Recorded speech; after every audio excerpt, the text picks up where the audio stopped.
আসসালামু আলাইকুম। আশা করি সবাই ভালো আছেন। এতদিন নানা ব্যস্ততার কারণে ভিডিও ছাড়া হয় না।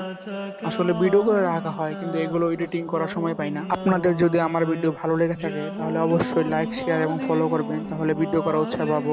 এটা হচ্ছে আমার কিং কোয়েল পাখির খাঁচা। এগুলো আমি আমের ঝুড়ি দিয়ে বানিয়েছি। এই খাঁচাটা বানাতে আমার 16 পিস ঝুড়ি লেগেছে। 16 পিস ঝুড়ি দিয়ে আমি টোটাল 8 খোপের এই খাঁচা বানিয়েছি। এখানে দুটি করে ঝুড়ি দিয়ে আমি একটি করে খোপ বানিয়েছি। তো এই 16 পিস ঝুড়ির দাম এক একটা 50 টাকা করে হলে আমার 800 টাকার ঝুড়ি লেগেছে এবং 150 টাকার টাই লেগেছে, যেগুলোর মাধ্যমে আমি এক একটা জোড়ে লাগিয়েছি। তো টাই আর এই ঝুড়ি মিলে আমার 950 অথবা 1000 টাকা লেগেছে গাড়ি ভাড়া সহ। তো এখানে আমার সিলভার, হোয়াইট এবং ক্লাসিক পিঙ্ক কোয়েলের জোড়া রয়েছে।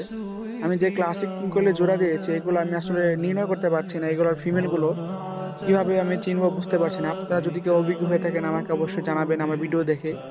এই আমি যে কিংকোয়েল ক্লাসিক কিংকোয়েল গুলো জোড়া দিয়েছি এগুলো এগুলো কি আসলে ফিমেল নাকি অন্য কোনো জোড়া?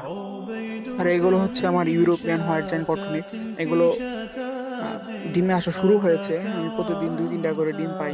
এগুলো আমি সেল করে দিব, অল্প কিছু রেখে সেল করে দিব। এগুলো হচ্ছে আমার শখের বশে পালা।